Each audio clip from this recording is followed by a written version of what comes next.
working?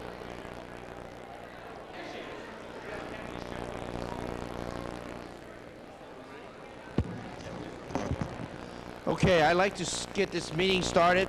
If we could come to order.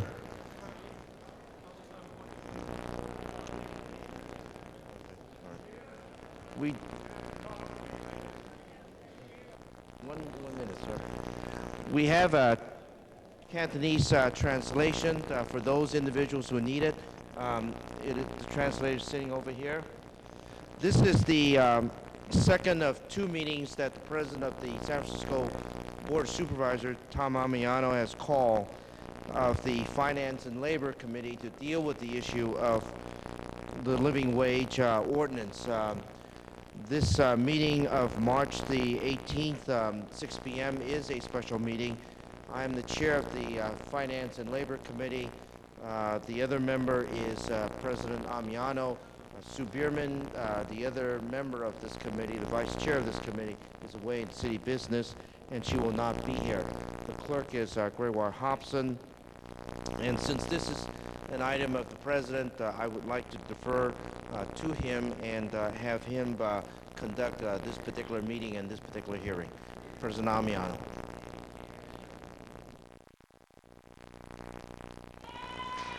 Yeah? Good. Okay.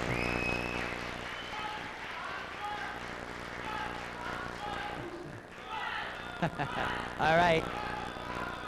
We're giving order here. Okay. And the envelope is, oh, thank you. And the winner can. That's it's some Chinese guy back there, okay? I'd like to welcome you, all of you here to the second hearing on living wage for San Francisco. At the first hearing, we heard testimony from low-wage workers and their allies, members of labor unions, community organizations, and the religious community on the need for a living wage ordinance. At this hearing, we'll hear further testimony on the kind of living wage ordinance that meets the needs of San Francisco. As a reminder to one very hysterical Examiner editorial writer, I have not yet introduced a living wage ordinance. These hearings are to hear from the people of San Francisco on what kind of a living wage ordinance will work for us in San Francisco. At the last hearing, we heard moving testimony from low-wage workers that the cost of living is too high to be able to support themselves and their children. We heard from many that even though they worked full-time, they were not making enough to survive. These included workers who care for our children and our elderly and who provide services that allow people with disabilities to remain in our communities and lead independent lives. At this hearing, more workers will tell personal stories of courage and endurance and will testify to what they need to do to lift their families out of poverty. Living wage ordinances have been passed in 20 other cities and counties across the country, including Oakland and San Jose. Berkeley and Hayward are in the process of adopting living wage ordinances. In each place a living wage ordinance was being considered, some businesses came forward to oppose the ordinance, saying it would bankrupt the city and bankrupt businesses. At this hearing, we will also hear from those who have studied the results of living wage ordinances that none of these bad things have happened. In fact, cities that have living wage ordinances, most of the increased costs were absorbed by the contractors who still made a substantial profit. We still hear testimony from nonprofit service providers that a living wage would ensure that more families can move out of poverty and towards self-sufficiency, with less dependence on publicly funded services such as health care. We'll also hear testimony from businesses that pay a living wage that they are being undercut by businesses that pay poverty wages. These businesses face unfair competition from publicly subsidized businesses that underpay their workers. We will hear how paying a living wage results in a more stable, efficient, and productive workforce with less turnover and training cost. A living wage ordinance will boost the local economy as many parts of our city that really need help. As most of our poorest residents have been spending income, this will benefit their neighborhoods. Unlike the wealthy, the working poor spends most of their money in the low-income communities where they live. Also, the crisis to our public health care system is from the strain of treating workers who employers do not provide medical benefits.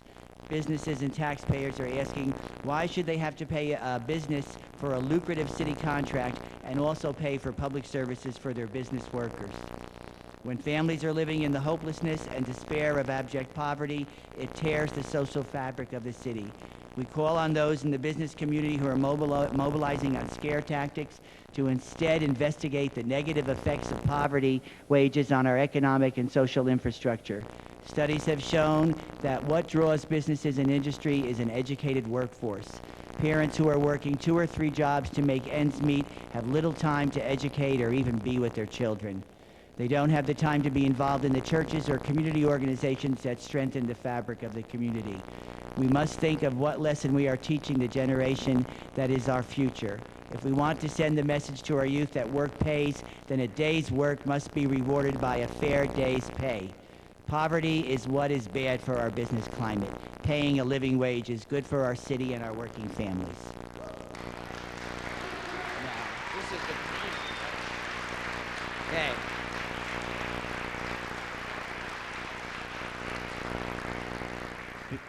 All right, now we're gonna hear testimony, Dr. Yee.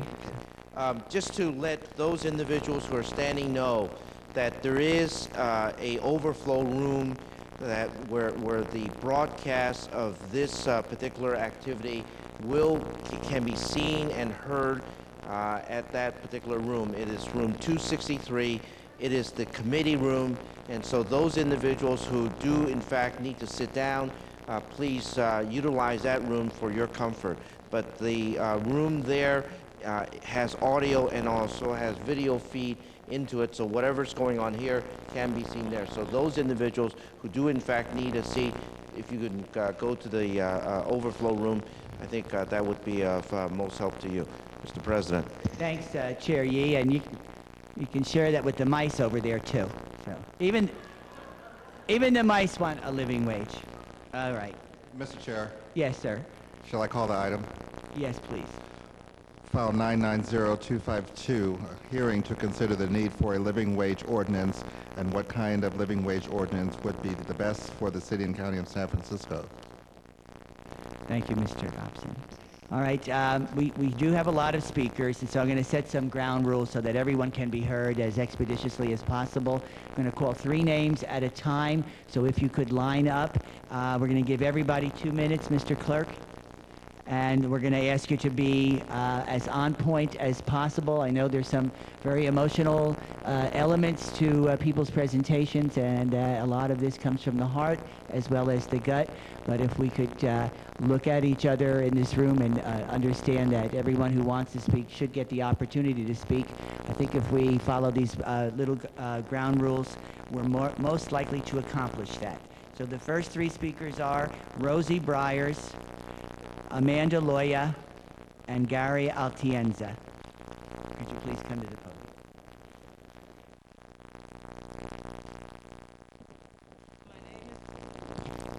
My name is Rosie Byers.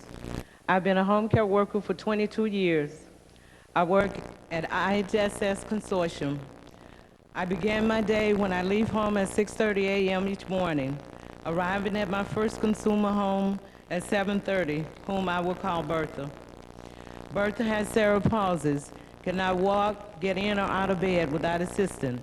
I give Bertha a complete bed bath, change her, transfer her from bed to wheelchair, get her dressed, and make her breakfast for the day. She's ready for the day. A good reason to earn a living wage. Passing a living wage ordinance is a question of basic fairness. As home care workers, we perform a vital service to the city of San Francisco. All over San Francisco, caring for San Francisco's elderly, disabled, and chronically ill consumers. Our safety is sometimes at risk, not to mention our health.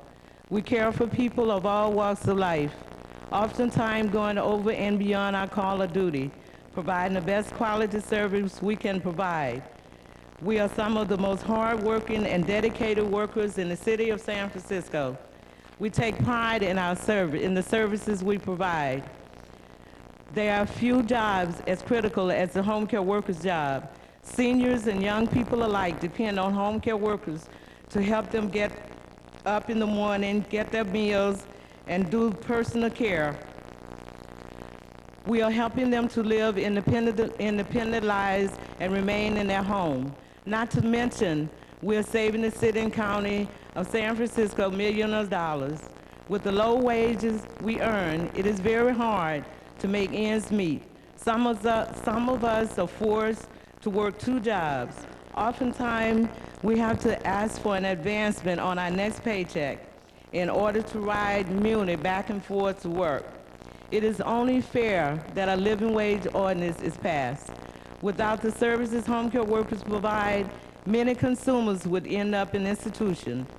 It takes special people with special skills to be home care workers. It is not always an easy job.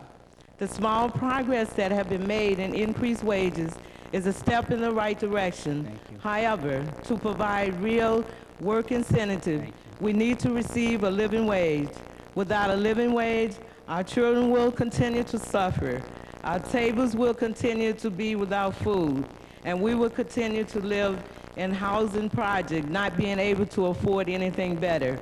So please, I urge to you, pass the living wage ordinance so we can earn a living wage for the services we provide. Thank you very much.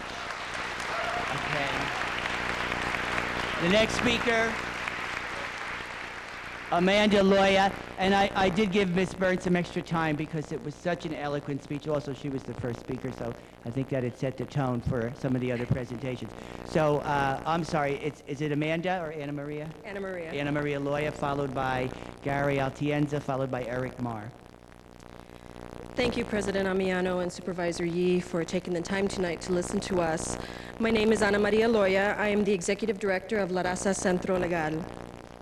Supervisors, I am here to clearly state from experience that paying workers a living wage is not only good for business, including nonprofits, but it's the right thing to do. At La Raza Centro Legal, we have the honor of working with low-wage and indigent workers who access the services our agency provides.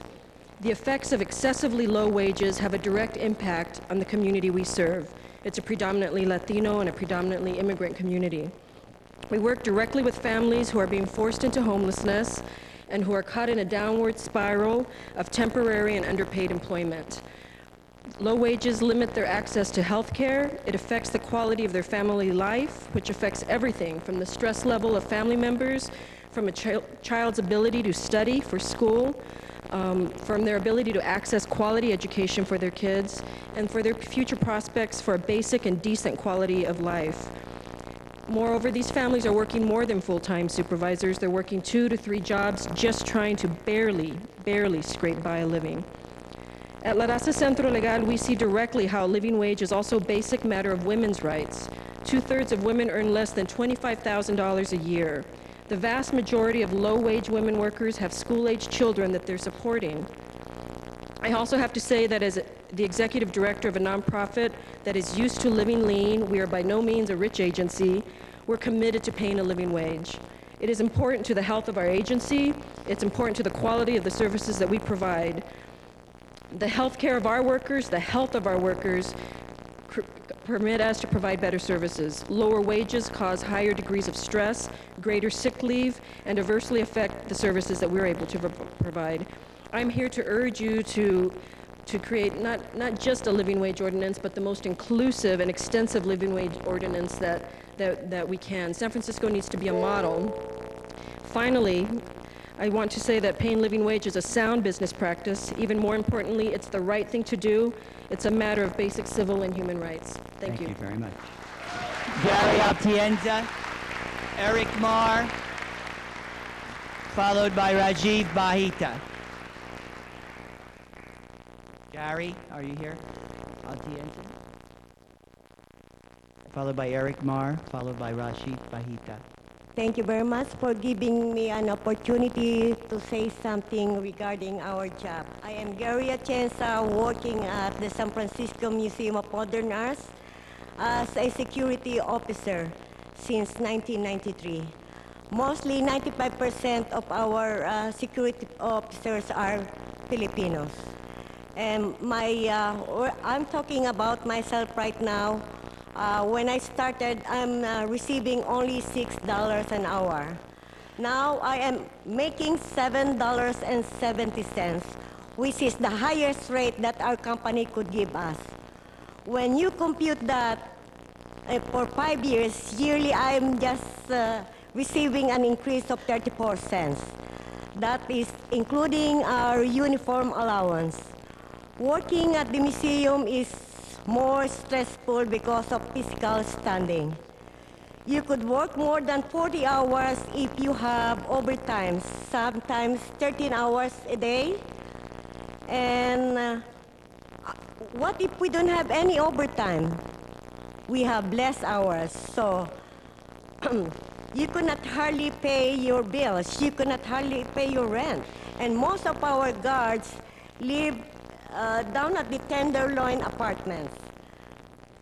So how about the city security officers working down at the Young Museum or Legion of Honor? They have a living wage right now. They're receiving $16.93. And we have the same job. We have the same job where I'm working right now. Now, if we could have the living wage, we could cope with the living standard. Anyone who works full-time, especially in the city, contractor jobs should earn enough to live off poverty. Thank you. Eric Marr, followed by L.J. Irving, followed by Paula Cohn. Thank you, Supervisors Yee and Amiano. My name is Eric Marr. I'm the Acting Director for the Northern California Coalition for Immigrant Rights. Our organization represents over 129 community-based organizations serving thousands of immigrants in San Francisco and throughout Northern California. We struggle with the urgent survival issues of immigrants and their families every day. Many of our members are workers, immigrant workers in the home healthcare field, or also service industries in San Francisco. They have to feed themselves and their families in their extremely low wages. A strong living wage law in San Francisco would greatly help many immigrants in San Francisco meet the needs of their families. The Coalition for Immigrant Rights believes the fight for a living wage is one of basic fairness for all San Franciscans. Anyone who works full-time, especially given San Francisco's high cost of living, should be able to earn a living wage. No one should have to live in poverty or rely on charity to survive. The Coalition is one of many nonprofit groups providing services to San Franciscans which supports the strongest possible living wage in San Francisco. Our management, staff, and board of directors are striving for fairness for all our workers within the Coalition. We believe a living wage strengthens our organization in 3 ways: by providing a more stable and more satisfied workforce, reducing staff turnover, and more importantly, it ensures better quality services to the city and our communities. We have no other choice but to pay our workers a living wage in order to eliminate poverty in our communities. How could we not pay a living wage to our staff? In conclusion, immigrant communities make up over 1/3 of San Francisco. We are concentrated in the lowest paid sectors of the labor market. Our communities cannot wait any longer for decent living wages. We see a living wage in the city and county of San Francisco as a basic human right for all workers. Supervisors, please do what you can to pass as broad and far-reaching a living wage as possible for all our communities. Thank you. Thank you. L.J. Irving. L.J. Irving, followed by Paula Cohen, followed by Anuradha Mittal. Okay. Paula Cohen. Anuradha Mittal. Laura Trupin, followed by Steve Collier. My name is Anuradha Mittal. I'm Policy Director at the Institute for Food and Development Policy, also known as Food First, which is coordinating a national campaign, Economic Human Rights. The time has come. Article 25 of the UDHR, Universal Declaration of Human Rights, states that everyone has the right to a standard of living adequate for the health and well-being of himself and herself, and of his and her family, including the right to food. Article 23 guarantees everyone the right to work, to free choice of employment, and to just and favorable remuneration. Unfortunately, a look at the city of San Francisco reveals a wide gap between the goal of universal access to adequate nutrition and the reality of hunger that plagues thousands in the city alone. Poverty, coupled with unemployment, rising housing costs, and reductions in assistance have aggravated the risk of hunger for many households. The San Francisco Food Bank estimates that at least 90,000 city residents, including 20,000 infants and children, struggle to get enough food during any given month. 60,000 additional residents are at serious risk of hunger. Hunger in the San Francisco is increasing for a variety of reasons, but poverty and growing inequality are at the root of all of them. According to a report from the U.S. Conference of Mayors released in January '99, the leading cause of hunger in American cities such as San Francisco is low-paying jobs. Contrary to popular belief, a large percentage of households in need of food assistance have one or more employed family members, but are still unable to sustain themselves. A survey done of 30 cities, including San Francisco in '98, found that 37% of adults requesting food assistance were employed. Despite their best efforts, increasing number of working families are trapped in poverty. Working full-time, year-round for the minimum wage of $5.15 an hour earns only 83% of the poverty line income for a family of 3. This figure underestimates poverty line for San Franciscans since it does not take into account the high cost of living and other expenses in the city. Rising costs of living augment hunger as smaller portions of household income are left to purchasing food, making the choice between food and shelter difficult. I urge you in the end to walk your talk, Supervisor Amiano, who played a key role in getting the resolution adopted last year in declaring San Francisco a human rights city. I urge you on behalf of all the people present here to pass a livable wage, a decent wage that would make sure that people's basic human rights are ensured. Thank you. Laura Troupin, Steve Collier, Tom Van Dyke. Good evening. My name is Laura Troupin. I'm speaking tonight in my capacity as the project director of the California Work and Health Survey at the University of California, San Francisco. The California Work and Health Survey includes about 1,800 respondents who were interviewed by telephone last summer. The survey is representative of the adult California population. Tonight I will present the results of a recent analysis of the health status and healthcare access of low-wage workers in comparison to other workers in California. Low-wage workers are defined here as those individuals who, despite working full-time for the entire year, earned less than $20,000 in 1997. Under this definition, in the San Francisco Bay Area, there are 217,000 adult low-wage workers employed full-time for the entire year. This is a conservative estimate, omitting part-time and seasonal workers. In California, there are 1.5 million low-wage workers, representing about 20% of the full-time, full-year workforce. They are commonly employed in retail trade and service or clerical occupations, and many of them work more than 45 hours per week. Most low-wage workers have at least one child in the household, and almost 1/3 have household incomes that put them below 125% of the federal poverty limit. Low-wage workers in California are, on average, about 6 years younger than higher-paid workers. Based on their age alone, we would expect them to be a healthier group, but that's not the case. 16% of low-wage workers report being in fair or poor health, nearly 3 times as many as higher-paid workers. Low-wage workers are 1.5 times as likely to report a disability and twice as likely to have been hospitalized during the year as their more highly paid counterparts. The state of low-wage workers' mental health is more alarming. Nearly 1/4 of these workers have extremely high levels of stress, reporting, for example, that they very frequently feel unable to control the important things in their lives, to handle their personal problems, or to overcome the difficulties they face. Low-wage workers report considerable problems with health access as well. 44% have no insurance at all, compared to 9% of higher-paid workers. Only 50% of low-wage workers obtain their health insurance through an employer, compared to 80% of higher-paid workers. When low-wage workers do have employer-based coverage, they are more likely to have to pay for part of it. Despite reporting poor health status overall, low-wage workers are less likely to have seen a doctor in the past year and more often report that they have no regular place to go when they need health care. This lack of access to preventive care services and lack of insurance coverage translates to an increased health risk to low-wage workers and their dependents, and to an increased burden on the county health care system. Thank you. Thank you very much. Steve Collier, Tom Van Dyke, followed by Jeffrey Harvey. Good evening, supervisors. My name is Steve Collier. I'm a staff attorney at the Tenderloin Housing Clinic, an agency that does receive city funds through the Department of Social Services, and I'm on the board of directors of our agency as well.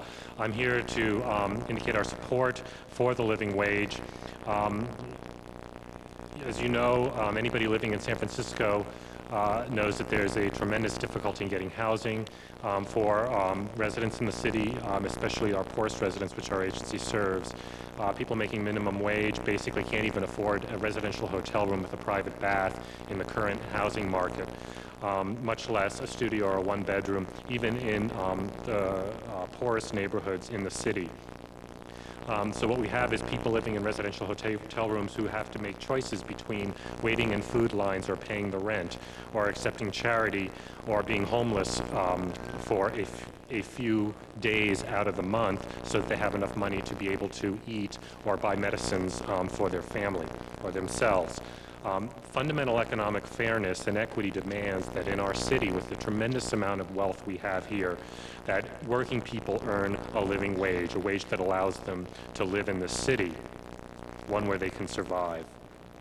So we urge you to support this measure. We are a little concerned as effects on our agency, but we understand there will be language that will require the city to actually compensate people who work in our agency and receive city funding at the living wage, and we support it on that grounds. We also wanted to point out a concern that there are some block grants that different social service agencies get, and those block grants may not be subject to the living wage requirements, or you may not be able to require that through those block grants, and the problem then we would face would be having to cut back on services in order to meet the block grants. So we ask you to take careful attention to those issues, but we do very much support the living wage and wish to see it passed here in San Francisco. Thank you. Tom Van Dyke, Jeffrey Harvey, and Rajiv Bahita. Hi, I'm Tom Van Dyke. I'm Managing Director of U.S. Bank Piper Jaffray's Social Equity Investment Group in San Francisco. In San Francisco, Piper Jaffray employs over 90 people and all make a living wage. Our group has more than 50 years of experience in investing in socially responsible companies. It is our experience that in reviewing companies' employment practices, the companies who view their workers as assets rather than as costs make better investments and are better run companies. This is because they maintain a stable workforce, employees have fewer sick days, productivity is increased, and retraining costs are reduced. There are also several other studies outside ours that prove this.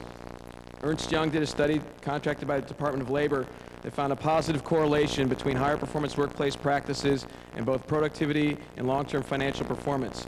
Stronger financial firm performance is associated with systems of higher performance workplace practices, which means that they not only pay a living wage, but they have job training on site and they involve decision making that goes through all levels of the corporation.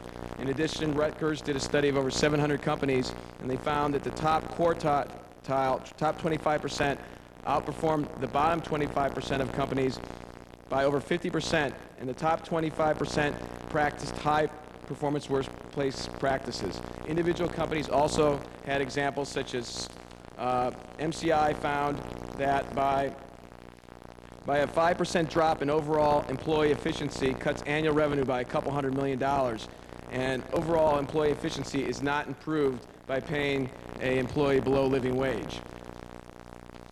In summary, making an investment of money and tax dollars should seek out quality workplace environments which are indicative of good management and responsible employers.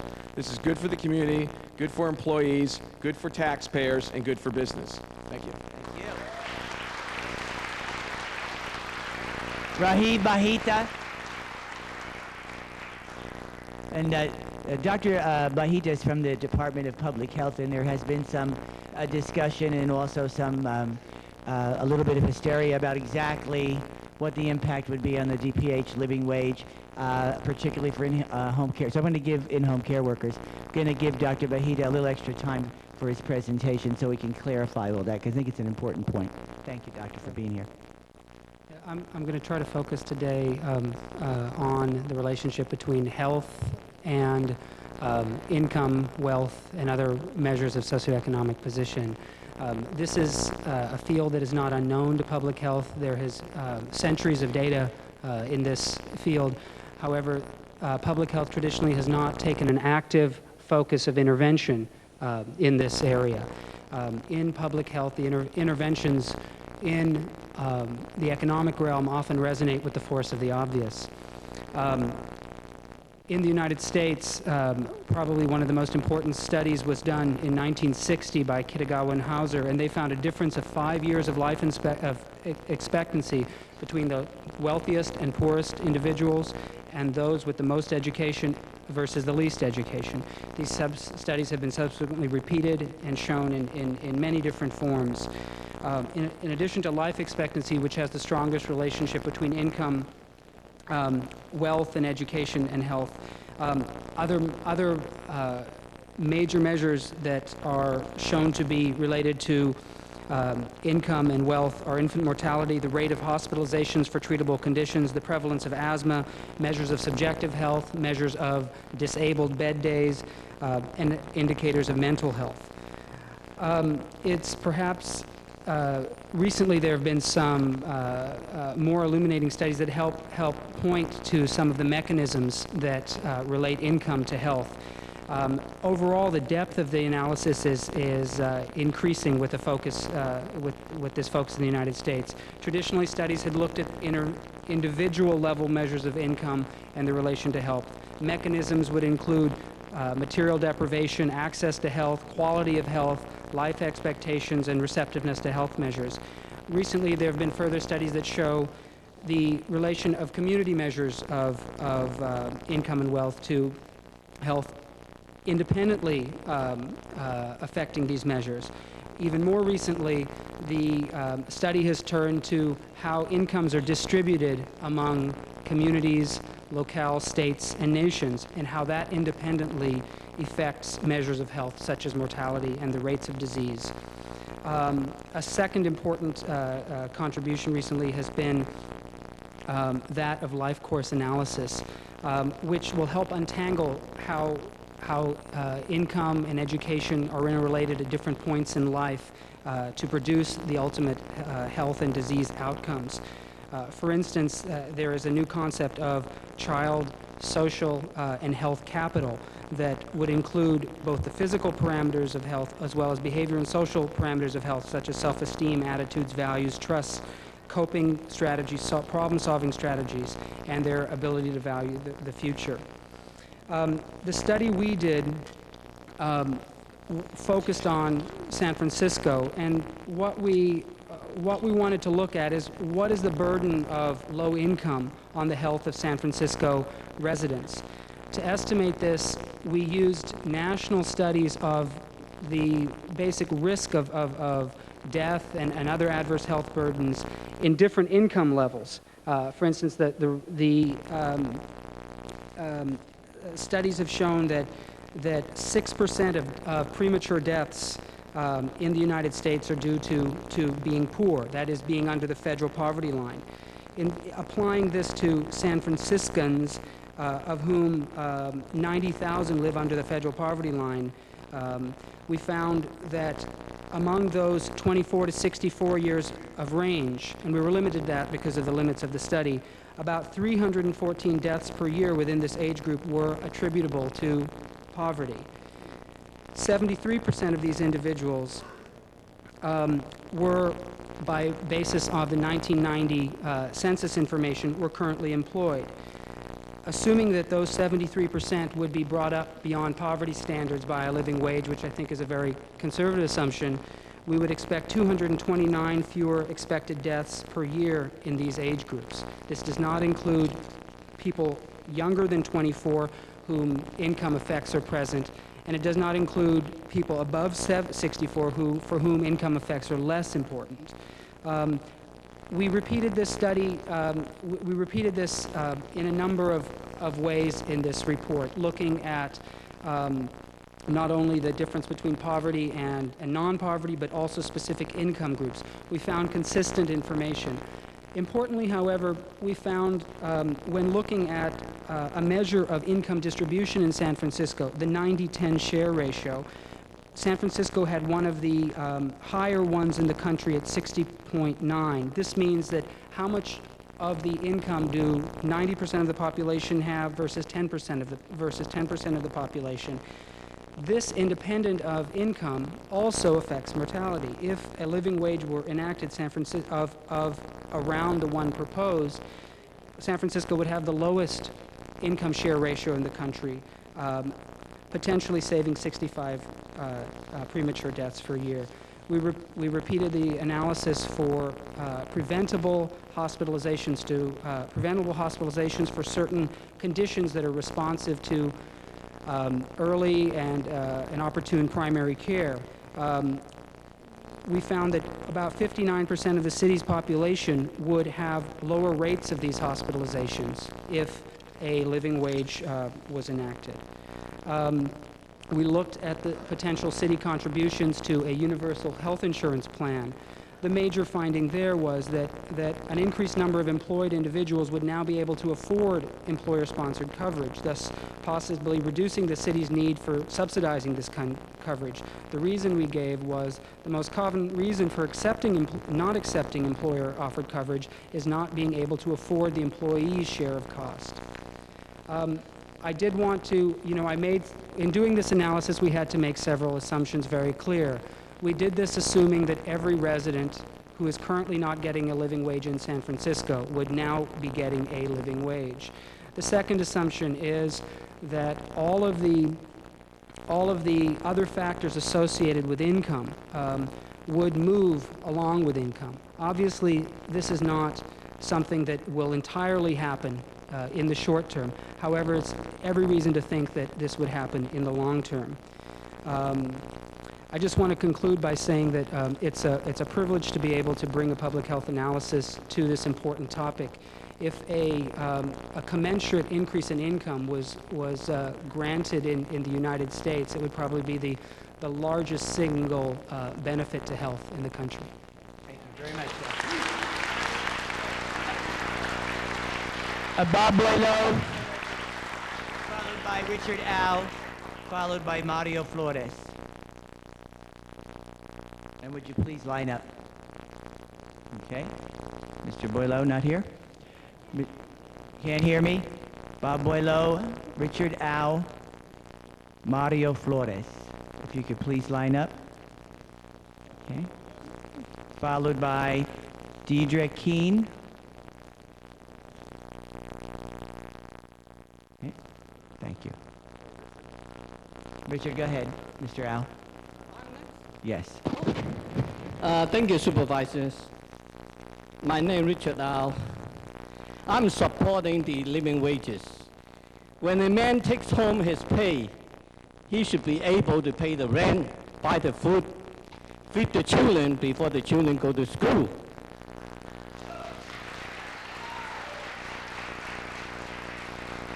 Family value. Everybody is talking about it. Presidential election time. Family value. Why don't you keep a little distance? This will get clear. Family value.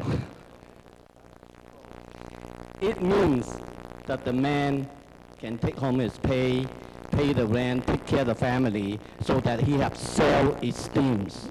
And the self-esteem trickle around down to the children. And in that way, we're going to end the child delinquency, save the city lots of money.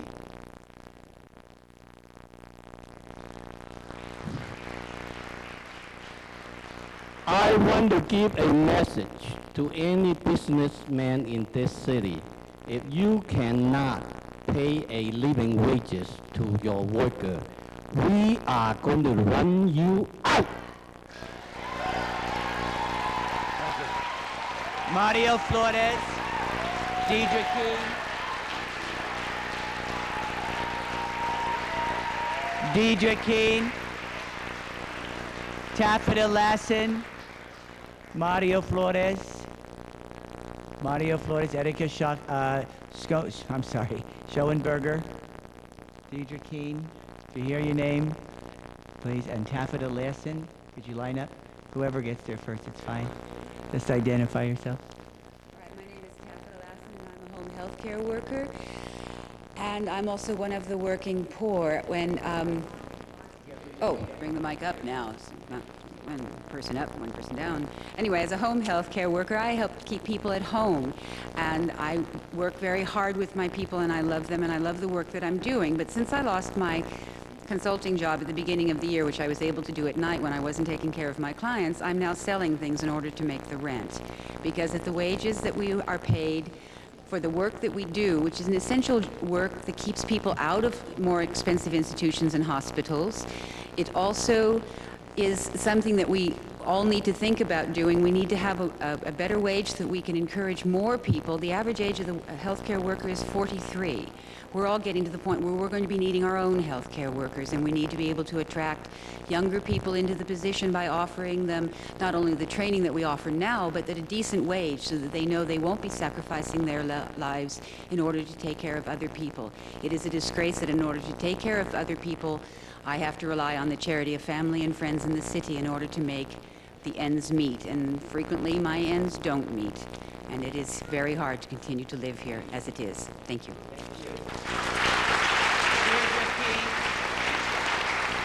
Followed by Erica Schoenberger, followed by Mark Leeson.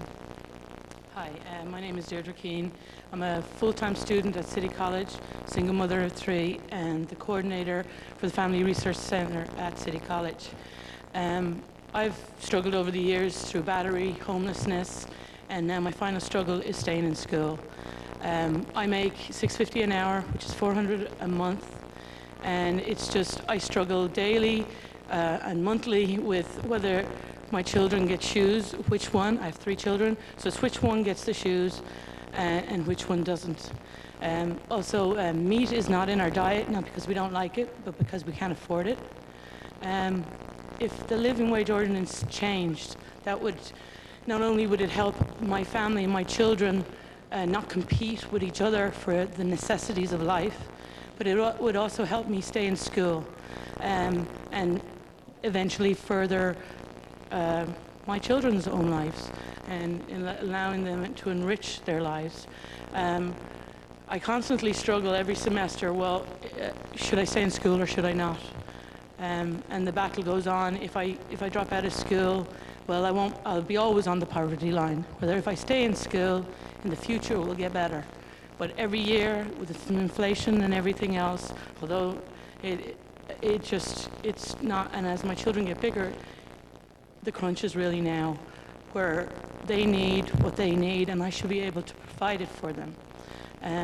So the living wage ordinance would double our income. It would make my children extremely happy because they could afford some of the things they can't afford, like other children. And not only that, I currently have someone living with me, a friend of mine who's also she's homeless, she's living with me, she's a full-time student, she's a vice president of the AS at City, and is currently battling because she can't find housing, because it's so exorbitant. So now she's struggling with, well, if I should drop out of school. She wouldn't have to drop out of school. It wouldn't be a question if the wage was higher. So again, please. Erica Schoenberger, Mark Leeson,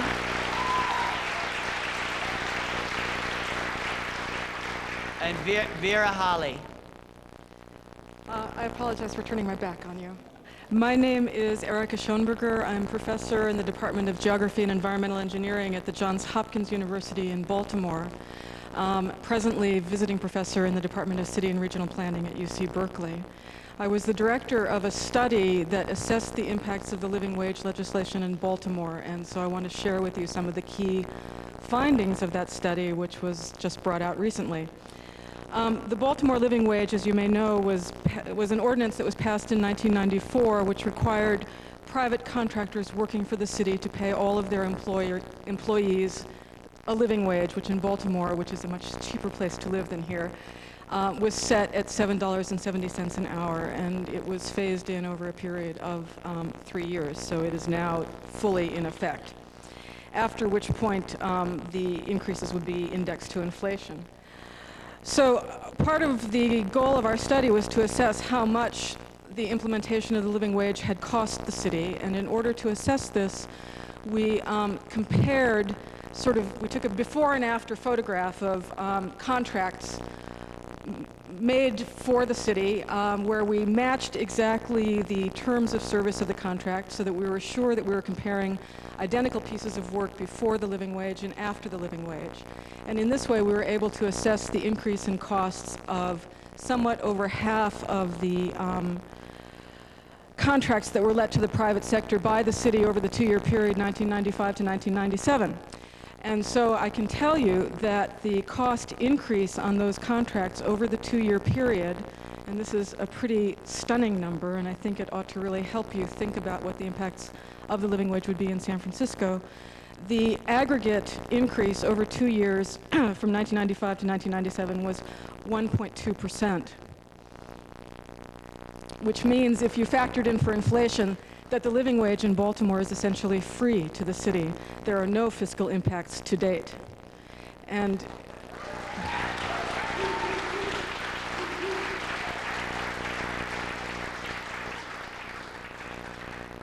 for that reason, there's no particular reason to suspect any huge impact on the competitiveness of the city.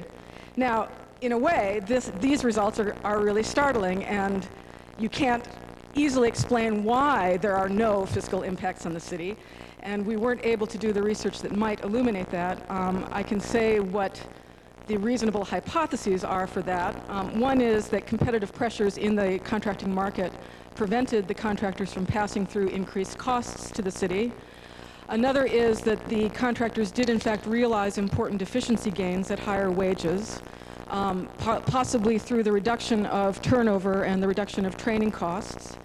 And so, you know, somehow these costs are being absorbed, either through increased productivity or through absorbing some of the increased costs on the part of the contractors, but they certainly have not been passed through to the city to date.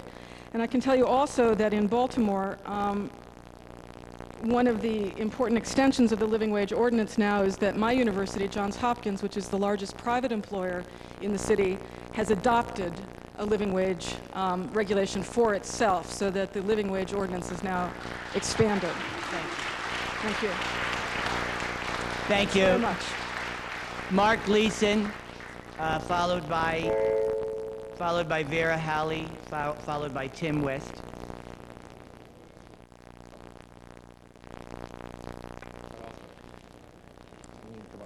I'm Mark Gleason. I'm with Teamsters Local 665. We represent some of the rent-a-car workers at the airport.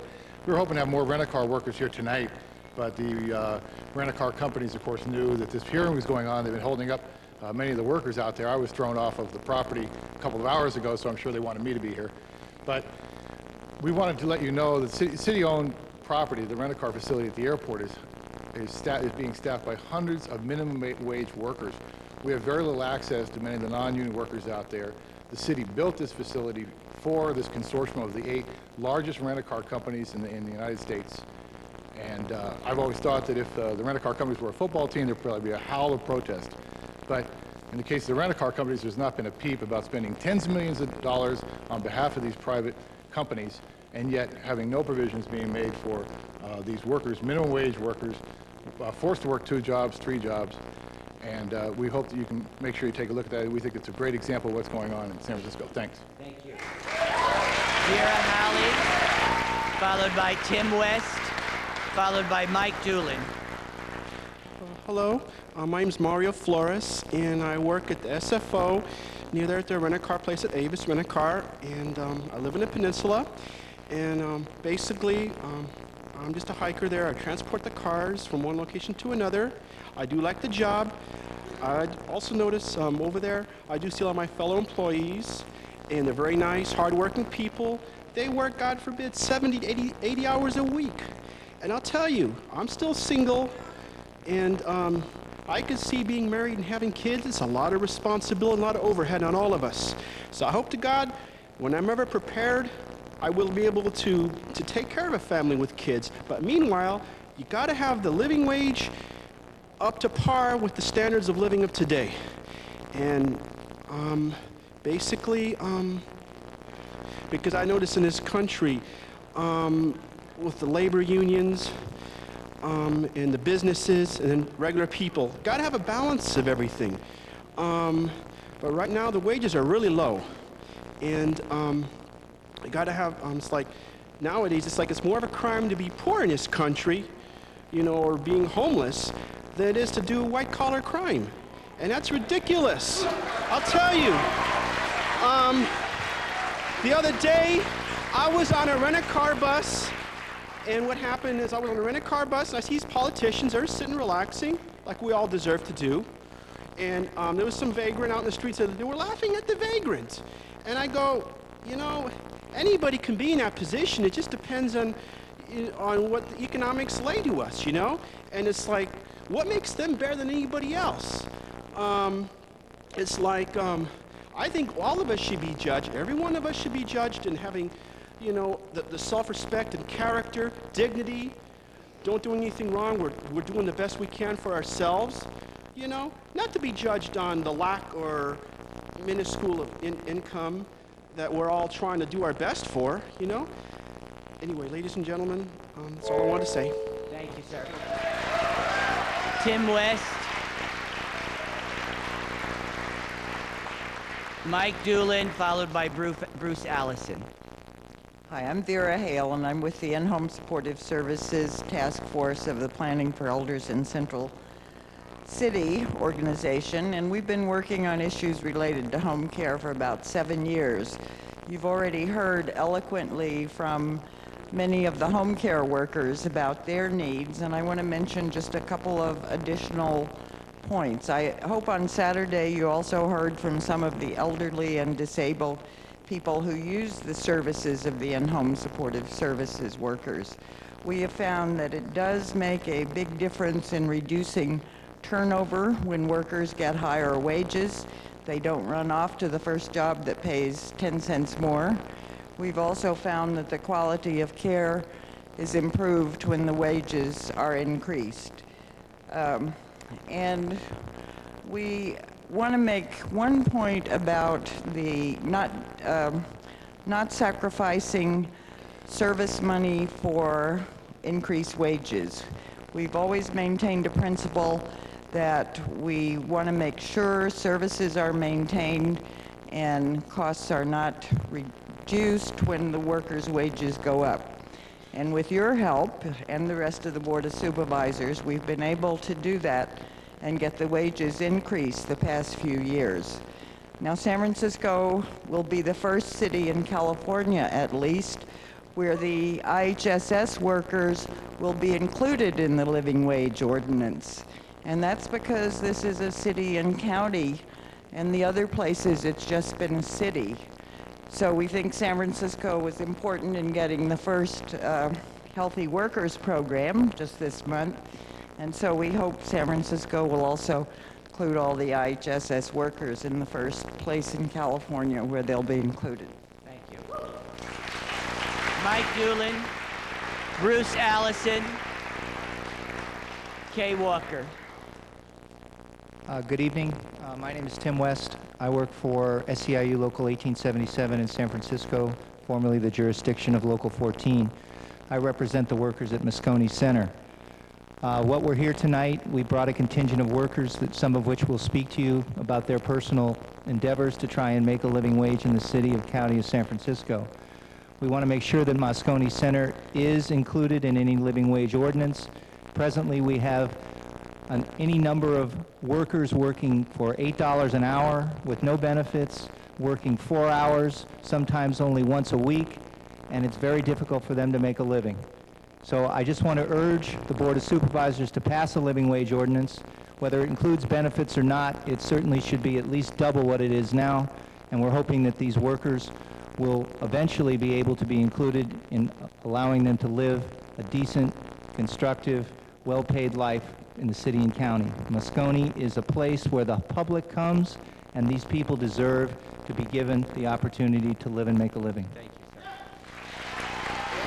Bruce Allison, Kay Walker, Leona Keel Aguilar. My name's Bruce Allison. I'm one of the invisible people here. I'm also, I have a handicap of dyslexia. This is my alpha and my beta.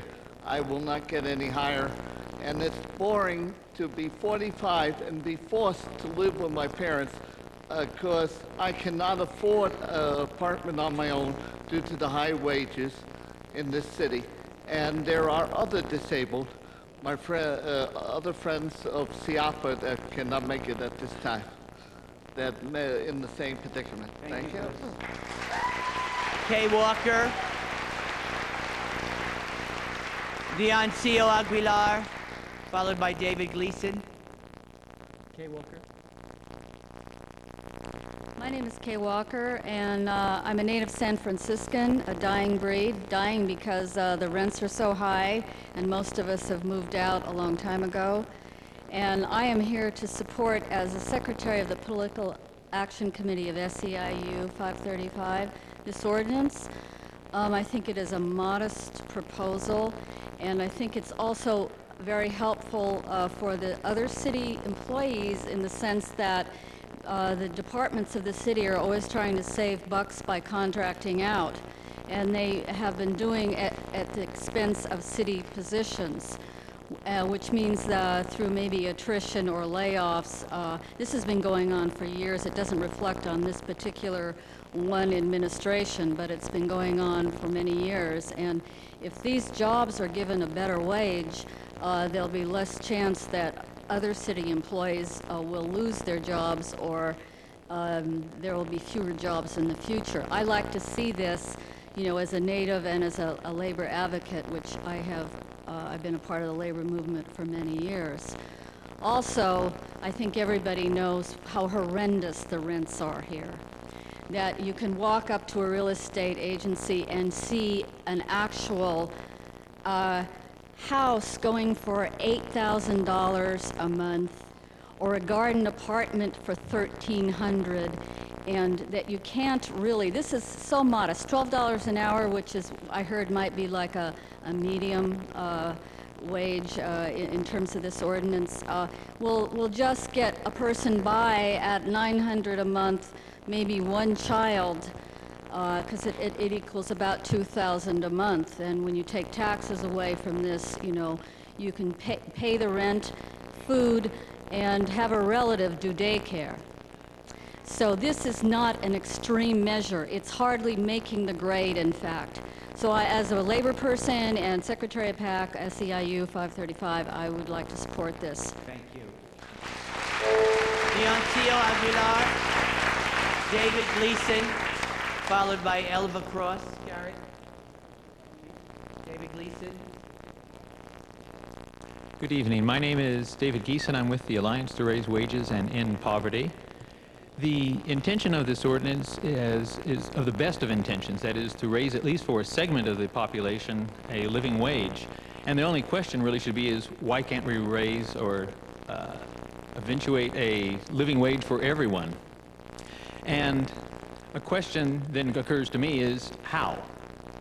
The raising the revenue that will be necessary to pay this living wage for a sector of the community is going to have to come from taxes upon wages. It will be, in the main, payroll taxes, sales taxes, which are indirect taxes on labor. And so what we're doing is we're shifting taxes on labor to raise wages in another sector of the community. And if the only place to raise revenue were taxes placed upon labor, this would make sense. But as a matter of fact, there is an enormous source of revenue for the city, as well as for the county and the state. And that is from the ground rent. We've just heard the previous speaker speak of the high rents to be paid.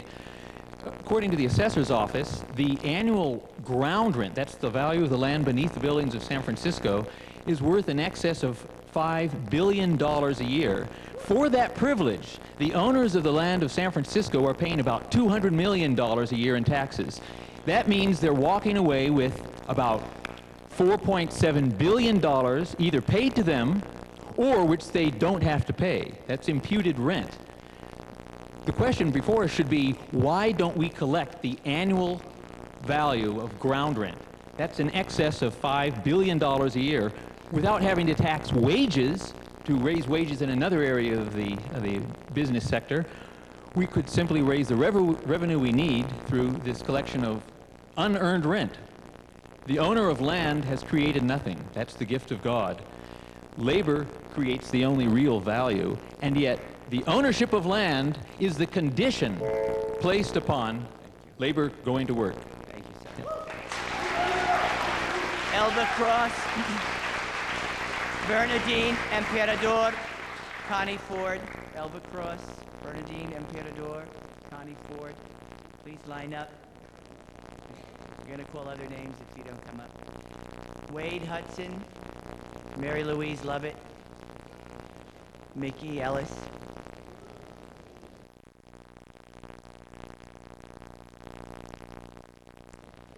Hi, my name is Erin McGarry, and I work for a homeless shelter in the south of Market area, and I'm also a member of OPEIU Local Number 3. I'm here on behalf of myself, my coworkers, and my clients, all who will be directly affected by this ordinance. Right now, a majority of my coworkers make $8 an hour, and working with homeless adults, which is some of the most difficult work in the social services arena, a majority of my coworkers must take on a second job, even though they work 40 hours a week, sometimes in another homeless shelter. Our clients have substance abuse issues and mental health issues, and it requires a great deal of patience and understanding to deal with them. But it's hard to have patience and understanding when you're overworked, tired, underpaid, and completely stressed out. But they continue to work at the shelter because they want to make a difference in this community, even though they're only one paycheck away from becoming homeless themselves. My clients must fight harder. The idea of permanent housing is a distant dream in this area, not to mention that they can't find a job that pays enough for 1 month's rent in this city, which is quickly becoming gentrified. It's time for San Francisco to support the homeless population and the people that are trying to help them turn their lives around. Thank you. Thank you. Connie Ford.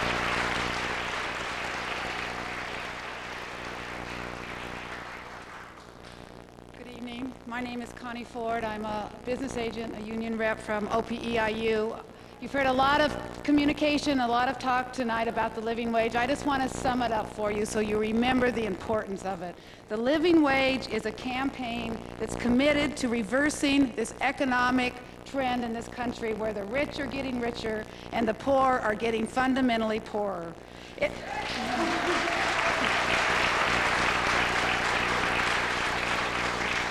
It sounds complicated, but it's not complicated. It's about stopping the tax giveaway that we give to big business. It's about ending the war on the poor. We have a right and a responsibility to see that workers are paid enough to support themselves and their families. San Francisco is a compassionate town, a town that cares, and this is how we prove it. Anyone who works for a living should not have to raise their family in poverty. And anyone who works for full-time should be able to earn a living wage. Taxpayers' money should not be provided to companies who pay poverty wages. The other thing I want to tell you is that my union represents a lot of nonprofits. You hear a lot of scare about what the nonprofits are thinking right now. I want to tell you the nonprofits are working with us. We are working with the nonprofits. We will come to a resolution on how to deal with the living wage. All nonprofits that we work with support the living wage. They support their clients. They support the services, and we support them. Together, we will have a living wage in this town. Thank you. Okay. Next speaker, please, followed by Mary Louise Lovett, Nikki Ellis, Wade Hudson, Ron Dix. President Amiano and Chairman Lee. My name is Mary Louise Lovett, and I am an officer of the Democratic Women's Forum, and I'm speaking their behalf. The Forum is a citywide organization with several hundred members. It's clear that San Francisco is an extremely expensive place to live, as illustrated by estimates of the Association of Bay Area Governments, as well as the moving and dramatic testimony that we've heard last Saturday and today. The Forum expended considerable time and effort to examine homelessness and welfare to work programs and to ensure the fair treatment of the recipients. It's obvious that without a realistic living wage law, the city's efforts to address the homeless and welfare issues will be severely hampered. We therefore support the proposed legislation and the proposal that sets the living wage at the ABAG figures of $13 an hour with benefits and $14.50 without benefits. The legislation should also be as inclusive as possible. And for example, it should specifically designate the home health care workers and the workfare workers.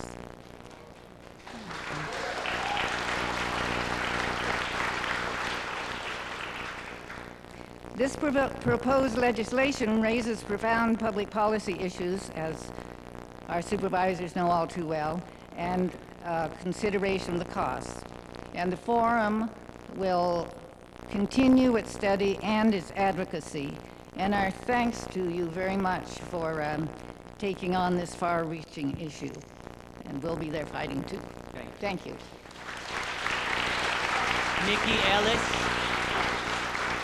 Nikki Ellis, Wade Hudson, Ron Dix, Blair Fuller. Hi, thank you. My name is Mickey Ellis. I'm proud to say that I do live here in San Francisco, and it's most important that living wages do pass, especially because right now the $526 a month that I get off of GA as well as food stamps isn't even making me get to that place. I would like to have the opportunity, because I am a damn good worker, excuse my language, but I feel not just myself, but many of the workers that I do work with. What is $526 a month? What if you get sick? You get bad teeth? You can't even get those fixed. You need glasses. You need all that in order to get a job. Without the living wage, or just to get to where you want to get to have a wage, where are you? You stuck. I support the living wage, especially the ones that do have a job. They have families. And I think it's very detrimental for even us to have to even come up before the board to even ask, let us live. Give us life. Oh, thank you. Wade Hudson, Blair Fuller, Ron Dix. Good evening, Ron Dix, IFPTE Local 21. I'm here to voice our support for the living wage. Bottom line here, folks, if we can facilitate an environment where we're going to help subsidize a stadium for millionaires to throw a ball around while multi-millionaire billionaires sit in luxury boxes and watch, we can do something for working people, which are the backbone of the city. Contrary to what you may hear in the Chronicle and the Examiner, the real determiner of a humane, compassionate city is not how many touchdowns Jerry Rice scores. It's not how many home runs Barry Bonds hits. It's how many kids in the South of Market, in public housing, and in the Tenderloin go to school with a full stomach ready to learn. That's a humane city. Everything else is wrong. Aaron?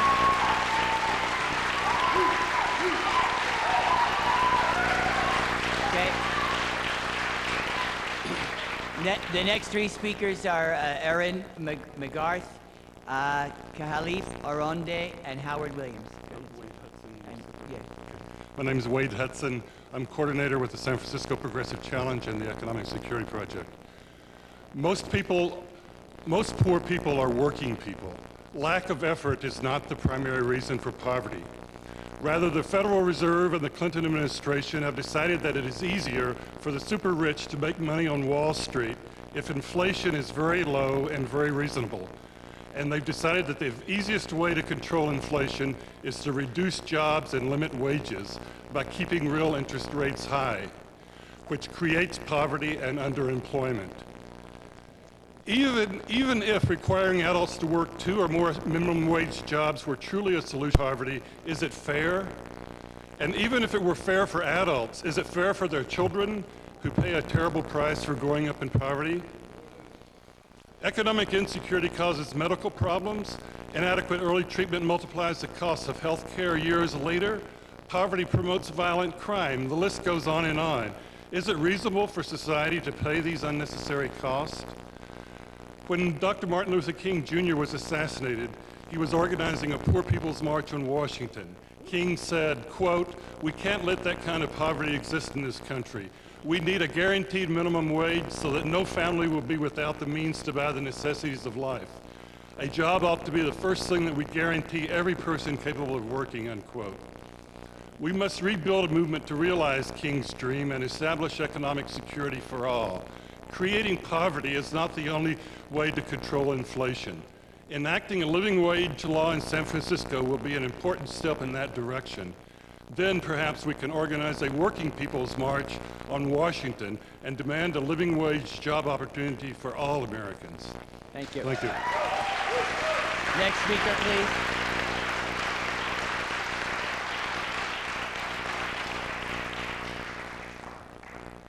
My name is Blair Fuller. I am a writer of novels and articles, and I have also taught at Stanford University, California State University at Hayward, and other institutions of higher learning. And in the some 40 years that I've lived in the city, I've served on a number of nonprofit boards. And I would like to talk about the nonprofit situation a little bit. 3 years ago, I was a trustee of the Mechanics Library at, which you know, downtown. And the board voted to fire the union janitors and hire non-union. And this brought home to me the situation that the living wage ordinance wants to deal with. 2 adequately paid, or I assume more or less adequately paid, people were put out of work, and 2 people were hired to work who certainly had to find second jobs. I would urge that the nonprofit sector, which touches city money, particularly through the hotel tax fund. A woman spoke who was a guard at the Museum of Modern Art, for example. I would urge that the ordinance include the nonprofits, excuse me, which receive such city money. Thank you. Aaron McGrath, Kahalif Oronde, Howard Williams, followed by James Charas. Good evening. I'm Elva Cross Garrett, Vice President of the City Workers Chapter of SEIU Local 535. 535 is here tonight to support the living wage ordinance.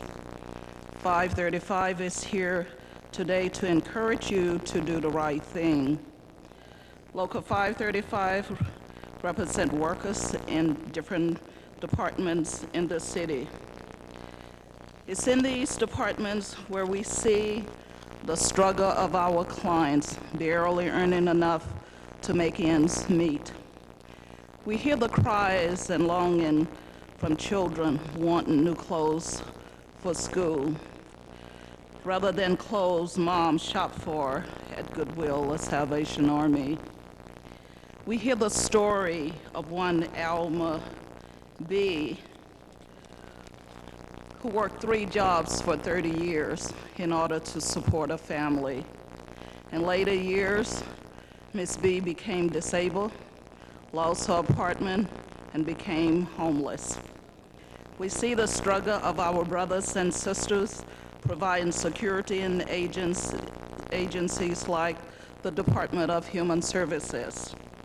They're mostly people of color. They are hard-working. They keep order in the department. Some are responsible for families. We've even heard that some live in their cars. Some share housing because they don't earn enough to live on their own. And they are even important to the city and county protecting its staff, but yet they only paid $6.75 an hour. Supervisors, Local 535 call on you to give decent, hard-working, low-wage workers a chance at a decent way of life by passing the living wage ordinance. Thank you. Howard Williams. James Charas, Robert Colt. Thank you, supervisors and City Hall staff. My name is Howard Williams. Since 1982, I've been a bicycle and walking messenger here in the Bay Area. I'm also a member of the San Francisco Bike Messenger Association and honored to be a supporter of the International Longshore and Warehouse Union's efforts to organize the messenger industry. I work 50 hours a week. For that, I make about $500 a week, and that is the sole financial support for myself, my wife, and our baby girl.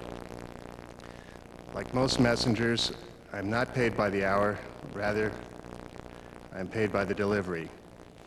That's for bicycle, walking, and driving messengers. I ask that the living wage cover messengers and all others paid by piece rate or commission, so that we too will benefit from this very important law. And I'd also like to add that I've attended both living wage hearings. Now we know that there is opposition to this law, but the opponents of this law have had neither the courtesy nor the courage to come here and speak their minds. This reminds me of a conversation I had with an elderly man in Pakistan.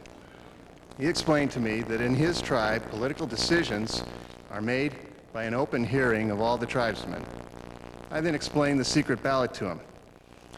He laughed and said, "Your system allows those without the courage to openly declare their opinions to overrule those who use that courage." Supervisors, tonight I ask you not to let us be defeated by a bunch of overpaid cowards who don't even have the courage and courtesy to come here and speak out on this issue.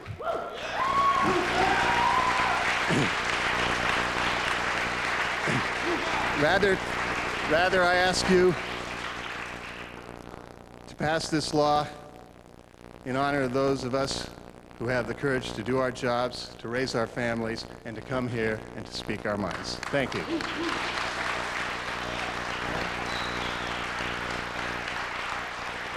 Robert Colt, Barry Taranto, and Chris Romero. Good evening, Supervisor.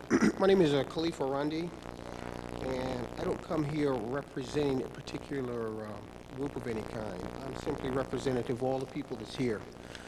I'm one who work under contract for the city through a contractor, and we all work protecting the city's person and property, or people who work for the city. And there are many of us who here work for less than $7 an hour. Less than $7 an hour, but we're expected to pay for grocery, we're expected to pay rent. Now, I didn't come here saying that I was hungry, because you could obviously tell that's not the case. But I am here to say that there are many of us who are working, and we're working every day. We're not looking for a handout, we're looking for a hand up. There are a lot of us who are working and are homeless. There are a lot of us who are working who are sleeping in cars. There are a lot of us who are working and are borrowing money to pay for money that we've already borrowed from. We're simply here asking for that you take a very serious look at increasing the wage that we make. Now, here's an advertisement of a job that for a city job, for a security guard, of which many of us here do. And this job is advertised at the rate of $27,000, a range from $27,000 to $33,000 a year. Now, needless to say, there are many of us here don't even make nothing even close to that for doing the same identical job under the same job description that this is listed for. And I'm simply saying is that what we're working for is slave wages, and we would hope that the city would not be a partner to paying slave wages. And we certainly hope that you, as well as the other representatives or supervisors, can support or stand behind you and support what you're asking for as far as a living wage. And I thank you for your time. Evelyn Rivera.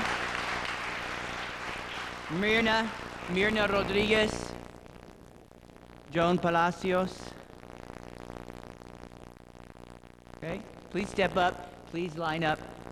Evelyn Rivera, Mirna Rodriguez, Juan Palacios.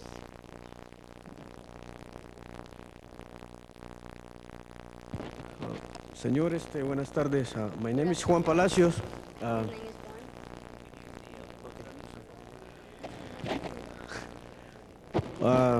Keeping my English not very good, Spanish, but I remember in the 1877, but I was working in the Moscone Center. But the last year we work in the Moscone Center. They pay $7 for 87. But the last year I have an accident in Moscone Center. They don't give me nothing. But we need to give it a benefit, increase salary with us. We every time do it, and night time do it a hard job. We want you keep in your mind this trouble for us. We everything we do a hard job, you know. Thank you, sorry, it's everything. My name is Evelyn Rivera.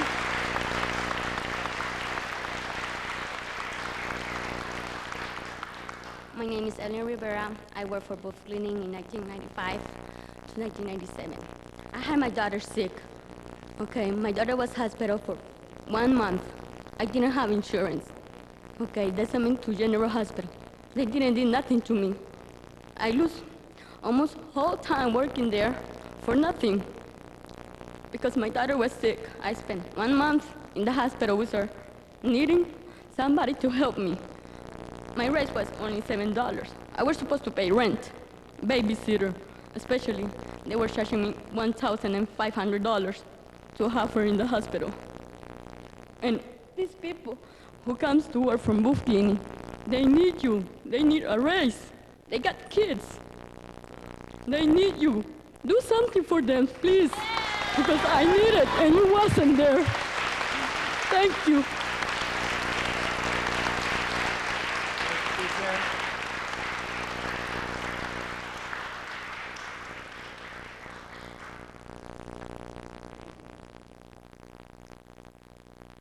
All right, John. Good evening. My name is Barry Toronto with United Taxi Cab Workers.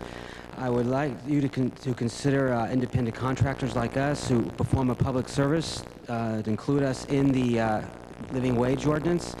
We're out there dealing with red light runners, drivers who don't look out for us and who don't follow the laws, and pedestrians who don't look for cars who have the green light. We also have to deal with drunks and other unruly customers, and also help those people who need to get to work on time and make medical appointments, as well as also go to cultural events. Even though the cab driver is considered a luxury by many people, it is also a necessity when Muni can't get people there on time or efficiently so that people can make their important engagements. Taxi cab drivers perform a very important public service, and in order to keep cab drivers who know the city and also can deal courteously with customers and also be able to pay their rent, you need to provide a living wage for them as well. Turnover, it will be constant now with more cabs on the street, and the business is not always there, except for those drivers like myself who are fortunate to get some of the better shifts. It's a tough job. We show new visitors to this city what San Francisco is really like, and we serve as ambassadors as well. So we deserve to get some type of pay that will allow us to continue to do the job that San Franciscans deserve. And also living wage will allow people who cannot afford a cab to be able to take one once in a while when the emergency arises. And also, in order to convince your colleagues of this living wage, even though you may have to lower it a little bit, it is better to compromise with them in order to convince them that the public wants this. Thank you very much.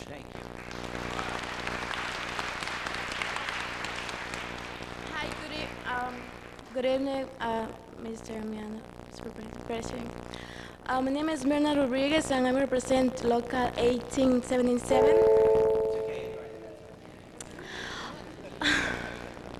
All these people that work in bus cleaners, they work hard, and most of the people who work at night, and they deserve a better wage, a better rate, you know, because the pay is really low for these people who work their job, I believe. So it must be a better way for them, for these people, and not also the pay, but also benefit. They don't have anything, and sometimes they work 4 hours a night, or 6. So I believe they should have more hours, and the pay should be more, like 14 or 15.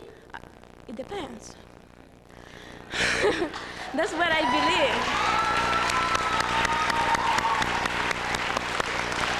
So thank you for being here and hear all these people that we should have a living better wage in this country, because in this city, because San Francisco is very, the rent is too high, so we can afford with this rate, with this salary. So we need more benefits and the salary to be increased.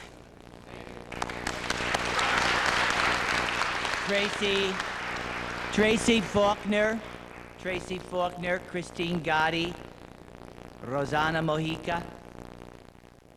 Please line up. We have about a half an hour left and a whole bunch of speakers, so it would be, yeah, if your name was called, come on up. Hi, I'm Mike Doolan, and I work for 2 rental car companies, and I'd just like to underscore the exploitation that's going on at SFO. The companies are making huge profits, and they can afford to contract drivers from the outside and pay them about, well, they pay the companies about $14 an hour. They pay the drivers that work there about half that much. And at the same time, they've taken drivers from outside SFO. I didn't hire at SFO. They've drafted us in there to work in there, and they promised us that they're going to get a cruise at the airport, which they haven't done. And I just think it's a deplorable situation at the airport. It's really exploitation. It's slavery of a kind. Thank you. Next speaker, please. Supervisor Z, Amiano. My name's Chris Romero. I'm the president of the Harvey Milk Lesbian, Gay, Bisexual, Transgender Democratic Club in San Francisco. And I was here last time to express that not all people from the gay and lesbian community are wealthy and can afford the rents that are currently going up in many of the areas where we live. I also mentioned that if the Committee on Jobs were really interested in a living wage, it would have been proposed a long time ago. The same arguments were used against the domestic partners benefits that are now required by the city, as proposed by the Milk Club 2 Supervisors Amiano, Leal, and Katz. Members of the Harvey Milk Club have a thirst for justice. I think they're very famous for many of the things that they engage in the city. Many of our members also work at nonprofits. As a matter of fact, I worked at a nonprofit myself that eventually unionized, and it unionized because we demanded domestic partners benefits. We knew that many of the people that were working there were gay and lesbian, and we needed to be able to afford health care for ourselves. And this was before it was required by city contractors. Because I was so tired of the injustice, I started working at SEIU Local 790, where I worked with many of the nonprofit organizations. Many of the nonprofit organizations, I understand, are trying to cut down the living wage ordinance so that they don't have to pay a living wage in San Francisco, or that they should fall below what's required to live in San Francisco.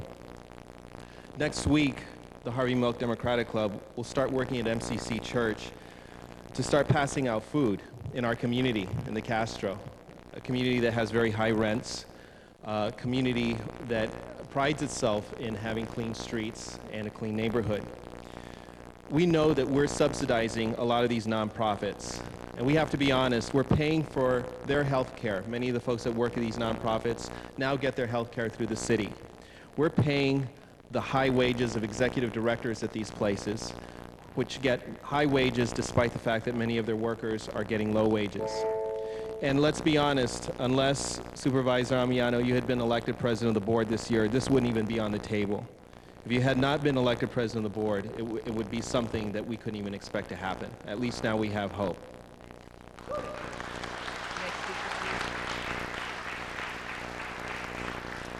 Good evening. My name is Christine Gaddy, and I am president of the Associated Students for City College of San Francisco.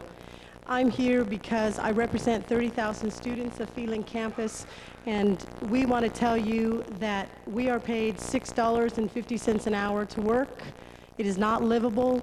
We deserve to live in San Francisco, go to school full-time, and work for a decent wage.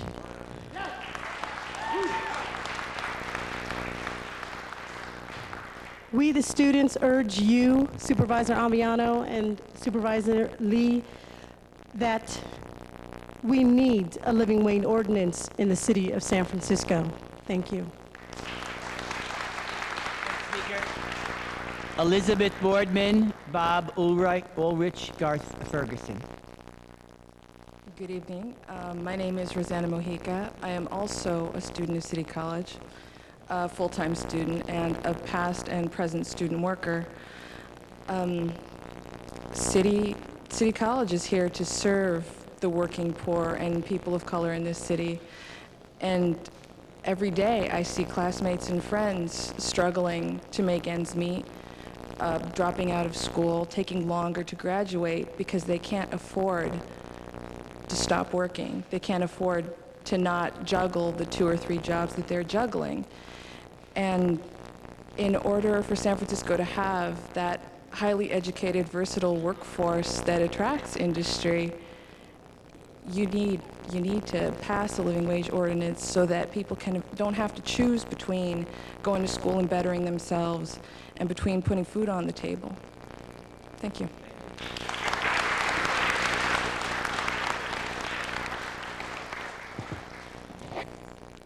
My name is Bob Ulrich with the International Union of Security Officers, and I'd like to speak on behalf of 2 groups of workers.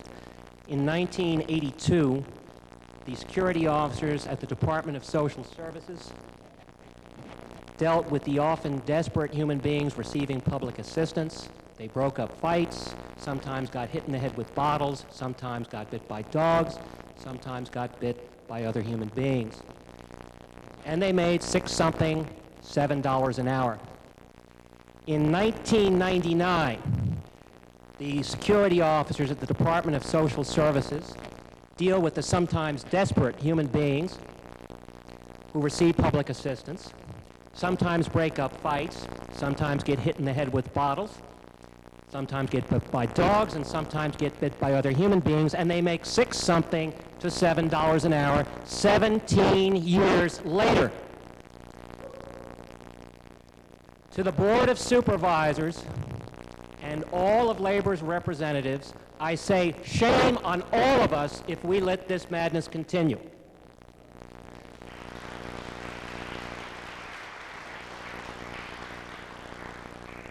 Our members at the Museum of Modern Art make a little more money and have health and welfare benefits.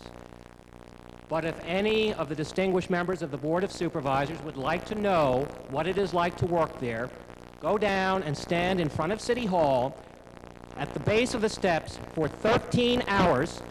Don't move. Watch everybody who walks in. Make sure they don't deface the masonry. Make sure they don't litter. Smile. Give yourself 1.5 hour lunch break, a couple of restroom breaks, and then tell yourself you're only worth $7.70 an hour. Thank you. Robert O'Malley, Garth Ferguson, Elizabeth Boardman, Robert O'Malley, Garth Ferguson, Sally Buchanan, Yolanda Catalacco. Supervisor Amiano, Supervisor Lee, ladies and gentlemen, and people watching on TV all throughout San Francisco. My name is Robert O'Malley, and I'm the Living Wage Task Force representative representing low-wage workers in San Francisco. That means that I'm your rep. Okay, I'm representing your interests. And I'd like to come in and give you a small report on what's happening in our Living Wage Task Force, or task farce, as some people would say. They would like to delay it till next year. Are we going to wait till next year? No! Okay, they're proposing that we also, they would like to study the facts and propose a fact-finding commission and take $50,000 out of the city budget to do this. That's twice more money. That's double what I've made in 2 years. Is that what we want? No! Okay. Okay. So as long as we got that straight, just want to make sure I got that straight. So when I tell them that's what you want, then that's what you want. Okay, we've had some fact and some fiction I'd like to clear up also. Supervisor, I'm sure you know there's articles in the paper in the Examiner stating outrageous numbers for this fictional cost of what it would take the city to provide. We just had expert testimony tonight saying it was zero.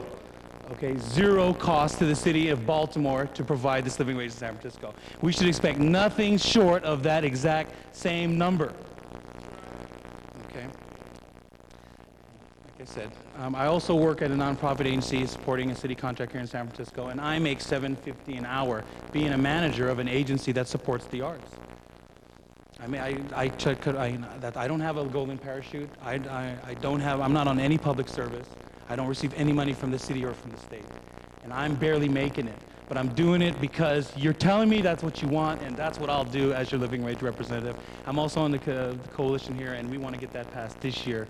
So I hope you support us and keep on supporting us. Thank you.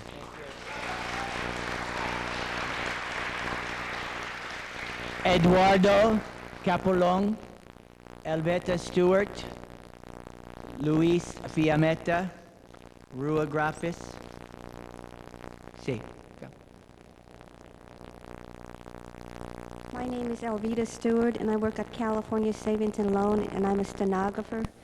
And I'm here I want to hope that the wage increase goes ahead. And right now, a lot of people in San Francisco are going through the Ellis eviction, and I'm one of them that's going through it. And I'm living with my husband, and he's retired, and I'm working, and I'm seeing that regarding the realty market and the rent, that even the amount in the Tenderloin is $1,200 for a studio, and the realty and the rent is affecting welfare, the poor, the homeless, the middle class, the elderly, the retired, and also crime has doubled since realty and the rent market has gone up. And the standard of living in San Francisco is one of the highest besides Hawaii and New York. And almost every woman and man and child has to work in order to support themselves. And a lot of them have to work 12 or 14 or 15 hours at a low wage. And I'm making this speech to benefit all the people of San Francisco. And I hope that our wages do go up, because I'm having a hard time myself. And I've paid all my bills off, and I only have one credit card, and I'm still having a hard time. Thank you.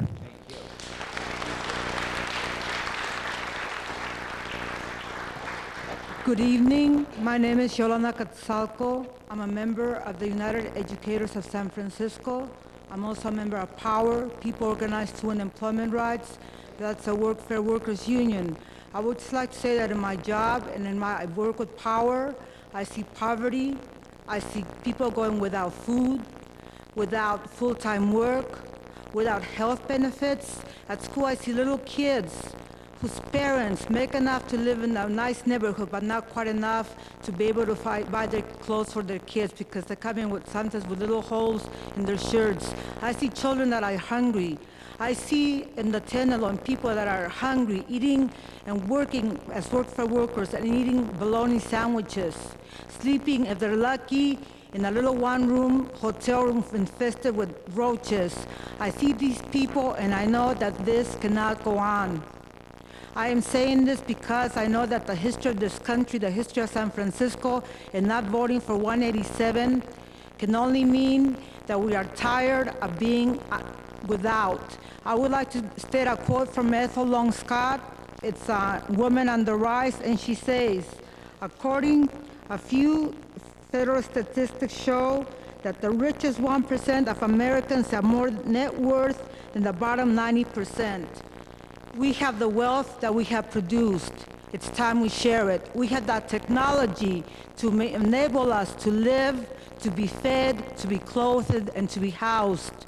We're asking of you to do only what justice demands, and that is to stop the hunger and the poverty and to give jobs for all welfare workers, full-time jobs with city union wages, and for all workers in this city, middle class, unemployed, whoever, a living wage, and a right to all go to college and a university. Thank you.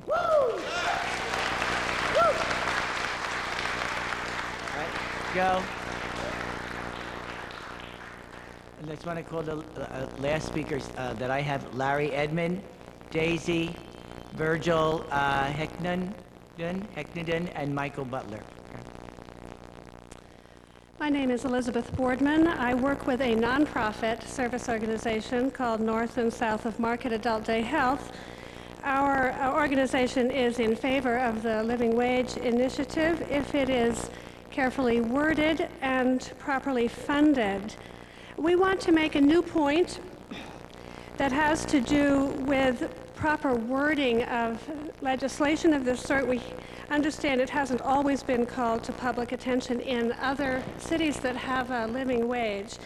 And that is that there are a number of people who work, especially in the nonprofit service organizations, who are volunteers or student interns or people in a sheltered workshop kind of a situation. These are people who are not able to work in a regular job. They do not want to have a regular wage because of their circumstances. And it's important that the wording of legislation exempt these people. For example, in one of my centers, we have 2 full-year social work interns. If they do not work for a year with no pay, they can't get their degree. We have a speech therapy intern who's in the same situation. We have 2 NCOA workers, part of a program for people over the age of 65 who are paid minimum wage, work a 20-hour week. They would lose their Social Security benefits if they were paid more. We have 4 senior companions who work under a program funded by the Older Americans Act who get a stipend, a meal, a fast pass, but they should be exempted from any legislation of this sort. We have 3 crews of 6 each from programs for the developmentally disabled.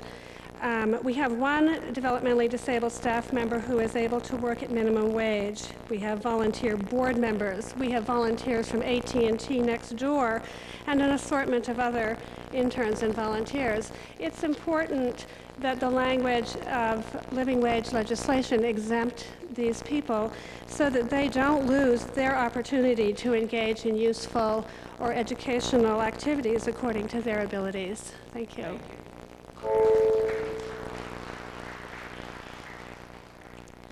Supervisor Tamamiano and Supervisor Lee. My name's Sally. Supervisor Yee. Yee? Oh. Yes. Pardon me, Supervisor Yee. My name is Sally Buchman, not Buchanan. Anyway, and I represent SEIU Local 790. I'm a healthcare worker at San Francisco General Hospital. I'm also representing an AFL-CIO constituency group called Pride at Work. This is yay. And we represent gay, lesbian, bisexual, and transgender workers in America. And I would like to let everybody know I'm very proud to be a union member. I have been in the private sector where they don't support you. They don't give you any recourse if they decide they don't like something about you. You're out the door. So I was delighted to become a union member in 1985 when I was a security guard for 5 years and a single mother. I've raised 2 children. And I'm more delighted to be a union member at our agency shop at San Francisco General Hospital. And I'm really comfortable, and I want to bring up all the rest of my sisters and brothers who are working out there up to our union standards, so everyone has the right to have a decent wage, decent health care, and I think something that hasn't been mentioned tonight, affordable housing. So thank you for this opportunity to give my support to the Living Wage campaign.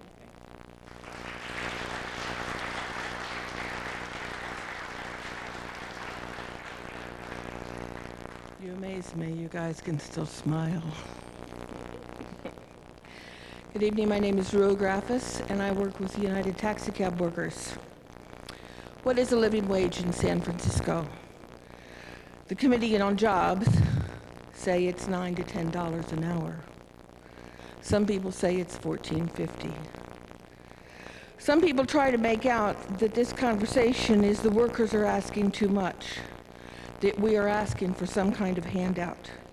Yet minimum wage has gone down in real dollars since 1965. In 1965, spending minimum wage would be over $9 an hour right now. a living wage is higher. I've driven a cab for a living for 18 years.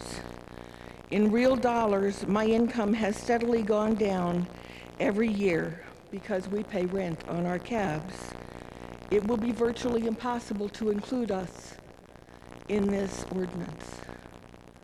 Nonetheless, cab drivers support the concept of living wage. Since I started to drive, every year, a larger and larger proportion of my taxes has meant a bigger proportion of the city government. At the same time, city businesses are paying less and less in property taxes. Last year, San Francisco Weekly documented millions lost from the city budget since the city assessor has failed to assess many of the downtown financial district buildings up to the current fair market value. All over the financial district, this is true. These corporations are getting a handout. We merely want a living wage.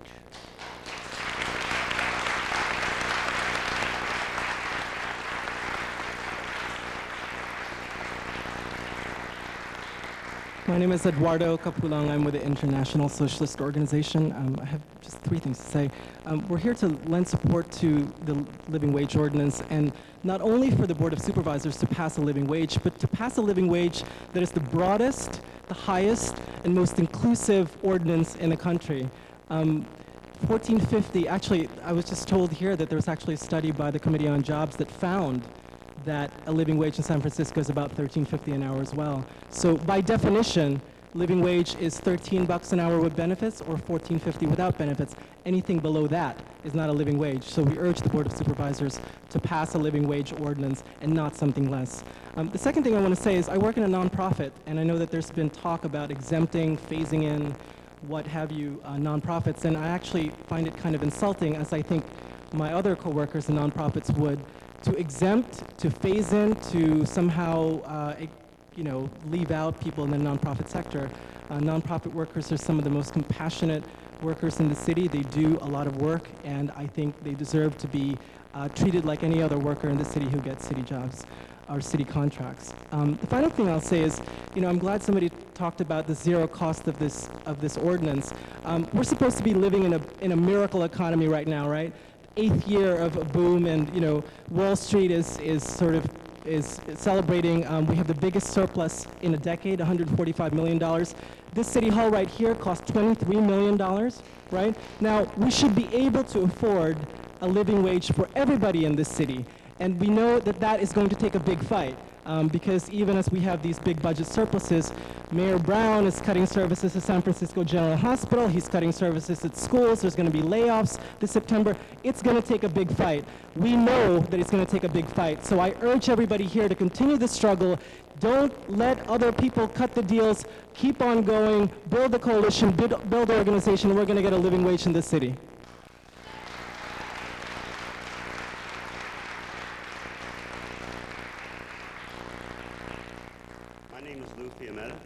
And going at this late time in this meeting is everything has been taken away from me.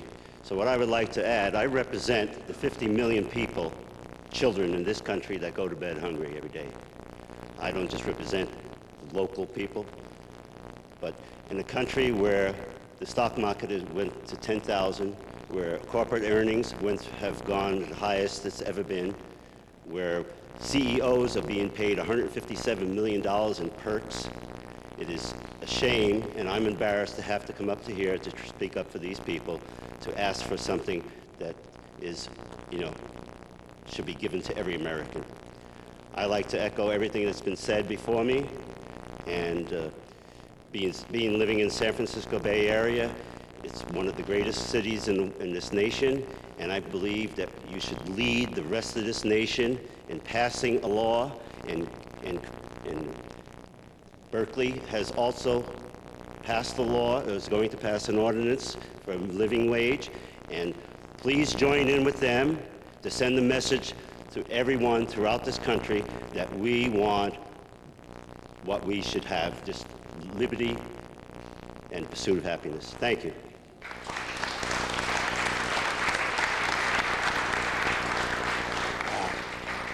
My name is Virgil Herndon. I'm a retired transport workers union. I'm truly blessed because I am getting a little bit more than minimum wage as a retiree. I am getting a decent pension, but I stand with people. I want to be like John the Baptist standing in the wilderness crying out, because when I look around, I see a lot of people just not making it, falling through the cracks. And these are not just people who just have no income.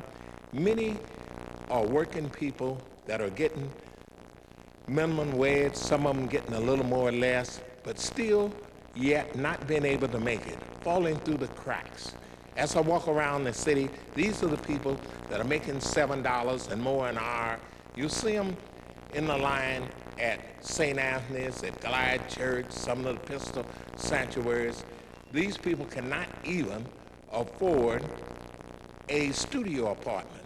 These people have to go to one of our flea-bitten hotels in this city, which is terrible, rat infested.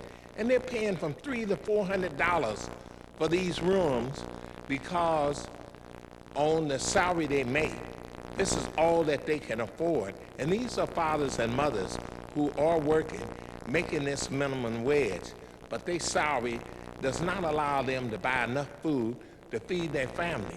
I think it's criminal that we don't do something about this situation. And so Supervisor Amiano and Supervisor Yee, I urge you to try to find the funds for this living wage, because it's really necessary, because people do want to work. They work very hard. Some of them do the most dirty work. They work in our hospitals. They do domestic work.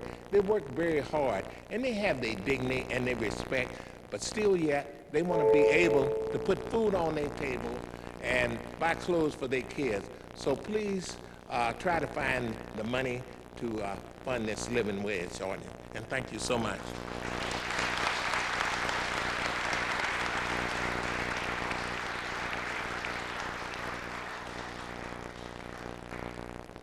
My name is Michael Butler, and I also work for the security. I work for the Child Protection Center. I work for social service, and I work for the GA building, where I'm constantly running into people that's distraught, disturbed, mentally ill, and just drugged out. And it's problems for the workers. I'm their security. And with me being a security guard that's making under minimum, well, a minimum wage under $7 an hour, I think it is criminal that we don't get paid a little better than that as workers. I feel that it would only be fair for us to get a minimum a wage that would be fair, because the wage that we're getting right now is truly not right. That's all I got to say.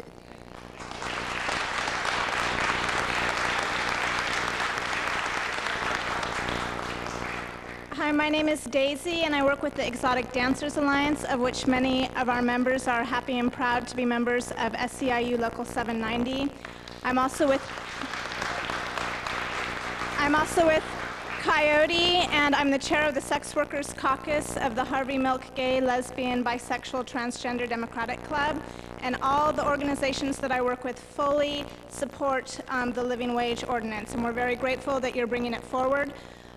Even though we fully support the decriminalization of prostitution and believe that it's every person's right to decide what they want to do with their body, we don't believe that anyone should be forced into prostitution or sex work through any means, whether it's coercion or economics.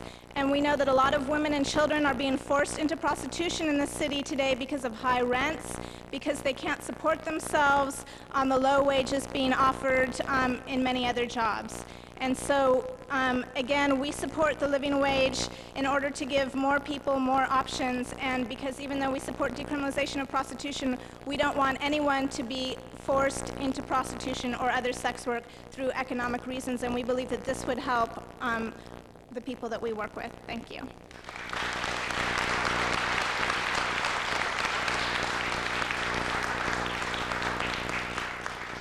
Hello, my name is Edmund, and I'm a student at San Francisco City College. I'm also a seasonal worker at Moscone Center, where I handle national and international conventioners who come in, and some days we work 12 hours a day, and we make $6 to $7 an hour. Sometimes we can only get a 30-minute lunch break. And I'm also homeless. I stay in the shelters where I know a lot of clients work 2 security jobs and they're homeless. Some of the clients, some of the workers themselves work 2 jobs. So we know that the living wage is very important. I moved here from Arkansas in '86. When I left Arkansas in '86, we were making $14 an hour there in Little Rock, Arkansas.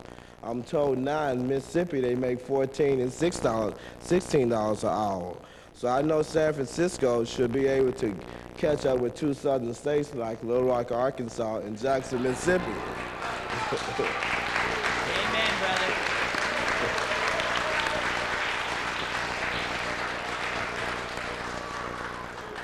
So also, I think the living wage also affects not only workers and normal people and homeless and shelter people, it even affects the Munich bus drivers because most of them live across the bay now.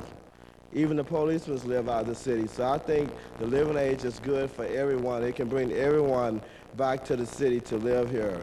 People come in the city from Caltrain, Sandtrans, Ferry, and Golden Gate, you know, to make great salaries here. San Francisco natives should be able to make as much as our people who come into the city to live. Thank you very much. We're at the bewitching hour here. Is there any other public comment? All right, don't be shy. This ain't the time or the place. All right, now this will be our last public speaker of the evening. Thanks for your time. I just want to say real quickly, my name is Jason Broom. I just moved to San Francisco last August, and I live on 22nd and Cap Street in the Mission. Since I've been there, I've seen 3 people gunned down. The amount of homelessness that I see in the city it's unparalleled for such a rich city. And you know, we live in a city where we're told to padlock our garbage cans so homeless people don't dig through the trash, where there aren't enough treatment centers for the substance abusers that are in this city, where there aren't enough homeless shelters to take care of the people, and where a studio in the Tenderloin costs $800 a month now. The irony of being in this such an opulent chamber, talking to you about having such a small concession as raising the living wage to something that is barely going to make people make ends meet. You know, it amazes me, and it just seems like such a small concession to make in such a city where I work for a catering company where we cater to people with, you know, enough money to spend thousands of dollars on one party, and where I see pounds and pounds of food being thrown out night after night, and meanwhile on the street homeless people are there starving and dying, and you know, this seems like a small concession to make, and for people who are willing to work hard, and you know, I'm struggling to make ends meet. I don't have a family, so please help these people. Thank you. I want to thank Dr. Yee and his, I guess his alter ego, Dr. Lee. We've heard that tonight, but it is Dr. Yee, for having this hearing this evening, arranging this as chair of the Finance Committee. Living wage obviously should have happened last year, and it ain't going to happen next year. It's going to happen this year. So I thank you all. Dr. Yee? Thank you very much, Mr. President. You know, I sometimes wonder why you appointed me as the Chair of the Finance Committee, I guess I now understand you're committed to living wage, and I am committed to your legislative agenda, and I will find the money cooperatively with everybody to ensure that we get the living wage ordinance passed.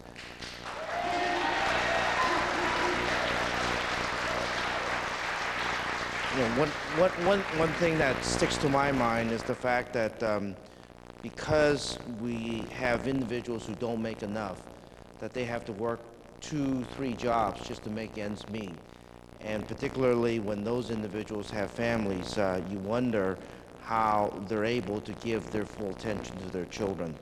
And hopefully with a living wage, people will not be that stressed and they will not have to share their time with so many jobs, and that some of the attention can be given to their children and to their family. And so with that, we will continue this item to the call of the chair, and then we will move forward and fight the big battle now of finding the dollars so that we can, in fact, make all of San Francisco whole. Thank you very much.